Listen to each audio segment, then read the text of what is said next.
Welcome back. This is your second segment for Tuesday. We are covering the presidency of John Adams. The biggest question in 1796 was who would be the next president. The biggest Federalist was Alexander Hamilton, but he was unpopular with many people, and he was of foreign birth. John Adams, Washington's vice president for the last 8 years, was the biggest candidate for the Federalist Party. He ran against Thomas Jefferson of the Republican Party and won by 3 electoral votes. 71. Come on. Nope, that's not what I want. Hang on. 71 to 68. Now, if you will notice here, a split vote is very rare in the United States today, but back then it was not uncommon. Here you had 14 votes for the Democratic-Republican candidate and 1 vote for the Federalist. Here you had 7 and 4 coming out of Maryland. Virginia had 20 to 1. North Carolina had 11 to 1. A person who is assigned to be an elector is allowed to vote their conscience, the best interest that they feel will be done by their state. And so, yes, the way the majority of the state votes is how the elector is to vote. But part of that concept of the masses are asses, the aristocracy, the well-informed, should make the best decision, is in our electoral system. And an elector who says, hey, I don't care what you guys voted, this is not the best decision, can vote against how the majority of the state votes. And so this is why often in initial elections you will have split votes coming out of states. But to have that happen today is a very rare occasion. Adams received most of his support from New England. Jefferson, as runner-up, became vice president. The possibility of such an inharmonious two-party combination in the future would be removed by the 12th Amendment in 1804. Here, the guy with the most votes is a Federalist, and his vice president, who is supposed to have his back, is a Republican, soon to be known as a Democrat. And so how can you have his back when you're of opposing parties? One of the ablest statesmen of his day, Adams, at 62, was a stuffy figure. He was bald. He was short, 5'7". He was thick-set. They used to call him his rotundity. He impressed observers as a man of stern principle who did his duty with stubborn devotion.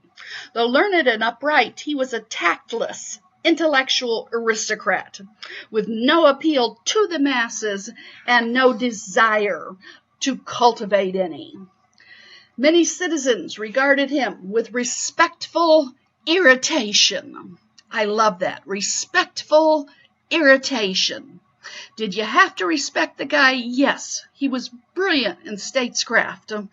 But was he irritating as all get out? Absolutely. Well, meanwhile, the Frenchmen had been infuriated by Jay's Treaty, which had been signed under George Washington. They felt that the pact was a flagrant violation of the Franco-American Treaty of 1778, which was to last forever and ever, amen. French warships in retaliation began to seize defenseless American vessels, altogether about 300 by mid-1797. Adding insult to outrage, the Paris regime haughtily refused to receive America's newly appointed envoy. They even threatened him with arrest. When you are a recognized nation, you receive and send ambassadors. Well, what has happened here is Paris is threatening to arrest our ambassador. We do not recognize you, and we are capturing your ships on the high seas and stealing everything. Not only were they stealing our cargoes, they were stealing our entire ships. President Adams, though, kept his head. Even though the nation was aroused, true to Washington's policy of steering clear of war at all costs, he tries to reach an agreement with the French and appointed a diplomatic commission of 3 men. Adams's envoy now reaches Paris in 1797, hoping to meet with Talleyrand, the French foreign minister. They were instead secretly approached by 3 go-betweens, later referred to in published dispatches as Mr. X, Y, and Z. Here, a cartoon. This has since been referred to as the XYZ Fair because the 3 agents, their names were not listed. They were simply referred to as Diplomat X, Y, and Z. In this cartoon, though, they are shown as 5 French diplomats trying to appeal to the American minister, who they represent here as a woman in native headdress, meaning all manner of feathers in her hair. And they are trying to seduce her with their words and trying to get money from her, etc. And the other European nations are down here in the valley watching what's going on, thinking, my, these Frenchmen are really wreaking havoc on America here. And over here on the hill watching it all is John Bull. And you may say, who in the world is John Bull? Well, John Bull is the same thing as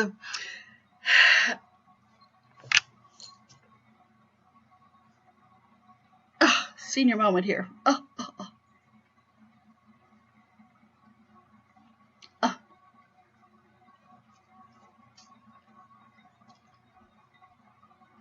Uncle Sam. Oh, sorry, man, that took me a minute. Uncle Sam in America. They had John Bull long before we had Uncle Sam. And so their Uncle Sam, their John Bull symbol is over here laughing himself silly. How can that American nation be so gullible as to be taken in by these Frenchmen and their proposals? The French spokesman, among other concessions, demanded an unneutral loan of 32 million florins, what amounted to a bribe of $250,000 for the privilege of merely talking with Talleyrand. So first we need this huge loan, and if you want to talk to the Prime Minister, you have to pay this huge $250,000. Well, Americans knew that bribes were standard diplomatic devices in Europe, but they gagged at paying $250,000 for mere talk without the assurance of a settlement. Hey, if you promise us we'll get what we want out of it in the end, but you're not even promising us we'll get what we need. Negotiations quickly broke down. War hysteria swept the United States. The slogan of the hour became, "Millions for defense, millions for defense," but not a cent for tribute. Yes, we will not pay you any loans. We will not pay you for talk. War preparations in America were pushed feverishly. Our 3-ship Navy was expanded, as well as the Marine Corps. A new army of 10,000 men was authorized, but never fully raised. It was to be headed by the aging General Washington. He reluctantly heeded the call of duty, but stipulated that the active command be entrusted to the younger Alexander Hamilton. Embattled France, her hands full in Europe, wanted no war. Talleyrand therefore let it be known that if the Americans would send a new minister, he would be received with proper respect. Adams, realizing full well, like the other founding fathers, that war must be avoided while our country was relatively weak. America's new envoy was sent and found things brighter when they reached Paris early in 1800. Napoleon Bonaparte had recently seized dictatorial powers. So we see here that the French Revolution did not take France to a republic or a democracy. It simply put them into a dictatorship. Napoleon Bonaparte had recently seized dictatorial power. He was eager to free his hands of the American squabble so that he might continue to redraw the map of Europe. A treaty known as the Convention of 1800 was signed in Paris. France agreed to end the Franco-American alliance, which was to last forever and ever, amen. And the U.S. agreed to pay the damages claims of American shippers. So ended the nation's only peacetime military alliance for a century and a half. Woo! The U.S. breathed a sigh of relief, and we would learn from that. We would not get involved in any entangling alliances for a century and a half. It would not be until World War I that we would entangle ourselves again in the affairs of the world. Adams deserves immense credit. He not only avoided the hazards of war, but unwittingly smoothed the path for the peaceful purchase of Louisiana 3 years later. Now, Adams does not purchase Louisiana. Jefferson does. But if Adams had have angered Napoleon enough, would Napoleon have sold Louisiana to the U.S.? Absolutely not. So by Adams keeping his head, we will almost double our size under the Jefferson administration. Unfortunately, two very negative things happened during the Adams administration: the Alien and Sedition laws. In the Alien Laws of 1798, the Federalists, riding high on the war hysteria, used this as an excuse to curb the power of the Republicans. What they did was unconstitutional. They were against the new incoming aliens who were voting Jeffersonian. They therefore passed a law increasing the residency from 5 to 14 years before you could become a citizen and vote. They were more interested in their party than they were in their nation. So if we can hold you off for 10 years from voting, then our party has 10 years before all of you incoming people are voting Jeffersonian. They also gave the president the power to deport dangerous aliens in time of peace and to imprison any alien, dangerous or not, in time of war. This tended to cut down on immigration. The U.S. open-door policy was closing down. And the Sedition Act of 1797. This was a Federalist slap at freedom of speech and press. Anyone who impeded the operation of government or falsely defamed its officials would be liable for imprisonment and heavy fines. Good heavens, today, the late night show talk people, they earn their living making fun of politicians. They would all be in jail under this Sedition Act. Slap at freedom of speech and press. Anyone who impeded the operations of government or falsely defamed its officials would be liable for imprisonment and heavy fines. Soon afterwards, 10 Jeffersonian editors were caught for being critical of the Adams era. And cartoon here of the evil snake, the sedition bill, coming up against the freedom of the press, the freedom of speech, and honest opinion.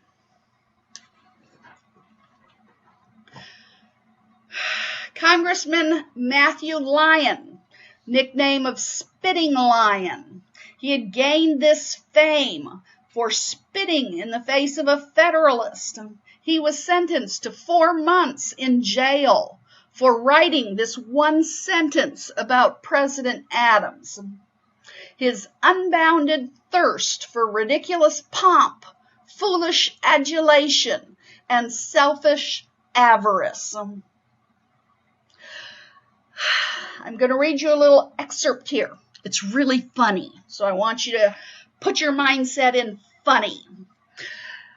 As Congress people, they go to Washington, D.C. to represent us, but ever so many times a year, they have to come back to their home states, talk to the people, let them know I'm representing you, find out what their people's latest issues are so they can go back and continue to represent them. So Congress has to take breaks, because if you're back home talking to the constituents, you can't be in D.C. voting, so you can't be in 2 places at once. So Congress takes breaks. It just so happens that my last time I looked it up, 2011, Congress had 9 breaks during the year. Well, Congress had adjourned in July of 1798. And President John Adams and his wife were taking the time to travel home to Quincy, Massachusetts. When the president and his wife passed through Newark, New Jersey, the town celebrated the occasion as a holiday. The church bells rang. People sang. A 16-gun salute announced the president's arrival. Big deal. His carriage is gonna go through our town, going from New York to Quincy, Massachusetts. Everybody come out. Let's woo! President going through town. The Association of Young Men manned and fired an old artillery piece to honor the president's passing. But to Luther Baldwin, an inebriated old Republican. Inebriated means drunk. The presidential presence was of no great importance. As Baldwin passed John Burnett's Dram Shop. Dram Shop is a pub, tavern, bar. One of the more plain-spoken customers who knew Baldwin and his political persuasion observed, "There goes the president, and they are firing at his ass." "I don't care if they fire through his ass," Baldwin replied with the conviction of a true Republican. He had said too much. Baldwin was immediately arrested under the new sedition laws for muttering an un-American statement. Tried before a circuit court presided over by George Washington's nephew, Bushrod Washington, Baldwin and the other patron of Burnett's Tavern were found guilty of speaking seditious words tending to defame the President and government of the United States. Both were fined. Both were assessed court costs and committed to a federal jail until the fines and fees had been paid. Oh, good heavens. You would think our government had more important things to worry about than what 2 old drunks are saying out in front of a bar. Well, who says justice is speedy? The Federalist-dominated Supreme Court never declared unconstitutional the Sedition Act, which did expire after a few years. But in 1964, Yes, yes, yes, yes, yes. 1964. Too late to help Baldwin, unfortunately. The court declared the law unconstitutional in an informal decision. Now, wasn't that funny?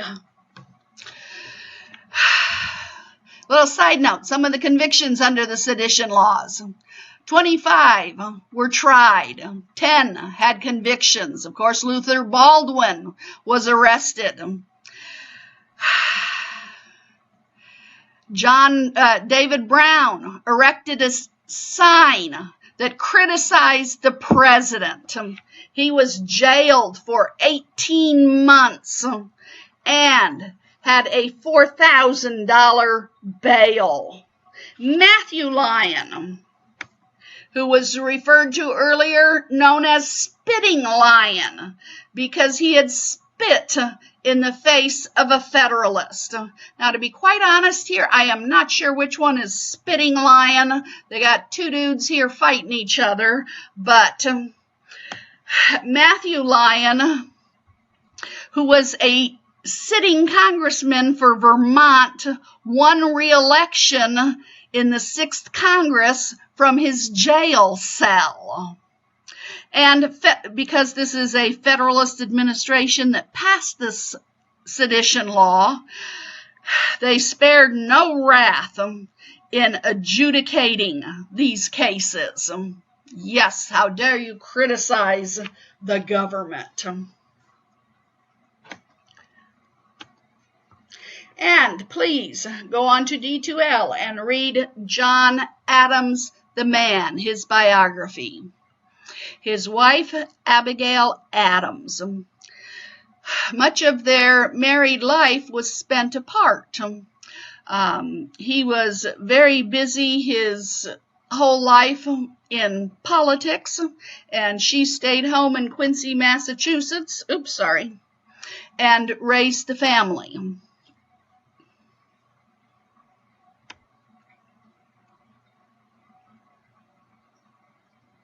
She was quite the opposite of him. While he was crusty and nasty, she was very gracious. And she was extremely well educated. Her father was very high up in government in the city or town where she was raised, and to be invited to their family for a meal was quite a privilege. And John, as a young man, got invited to their home for a meal, and after the meal, the men retired to the parlor for brandy and smoke, and the women go to the kitchen to clean the dishes. Well, Abigail went to the parlor to discuss politics, not to the kitchen necessarily, to do dishes. Her father had a very extensive library and insisted that his girls be just as educated as his boys were. And so she had read all of the philosophy and theology books just as much as any other man would have that day. And so she could argue politics with the men. And John was quite impressed with that. And all during their life apart, she would write him and would constantly give him pointers. And much of the rights that women have in the Constitution and things, she was constantly pointing out to him, that if women were treated fairly under the law, things would be very different. And where are the women's rights? But yes, he was crusty and nasty, and she went behind him, smoothing down feathers and being a very gracious woman. John Adams and Thomas Jefferson and Ben Franklin were the big three that put together the Declaration of Independence. At the end of John Adams's administration, they moved from New York into the White House. The White House was not complete at that time. The Capitol was not complete at that time, but enough of it was that you could start conducting business. And so at the end of his administration, he and Abigail are the first president and first lady to take up residence in the White House.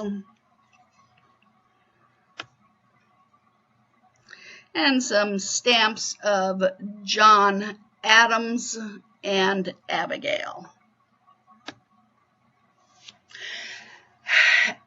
John Adams and his son are two peas out of the same pod in so many ways. Their houses are even the exact same architecture. They're on the same piece of land, just a stone's throw apart from each other. Their graves are side by side. Here you have the two homes right next to each other. Once again, the two homes right next to each other. Now, as time has built up, what was in the middle of a big piece of land, land has been sold off, a road has been put here. Obviously, he didn't originally build his house next to a road, and they have put slightly different paint or siding as time has gone on the houses, but architecture, identical houses. And their graves side by side in the same mausoleum. Father, wife, son, wife.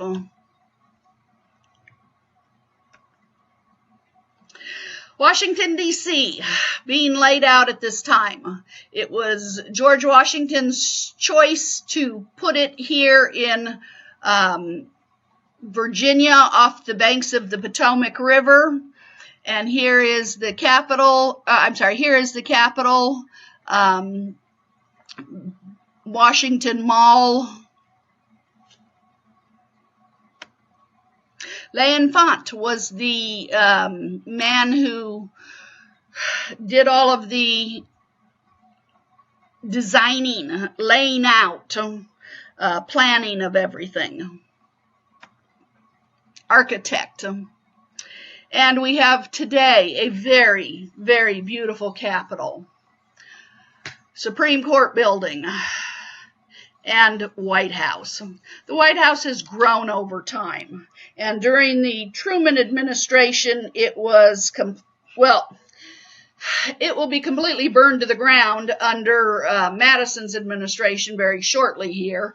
But also during Truman's administration, he will leave the White House. It will be completely gutted, and except for the exterior framework, everything within the White House is completely redone under Truman's administration. And thus ends John Adams. Thank you.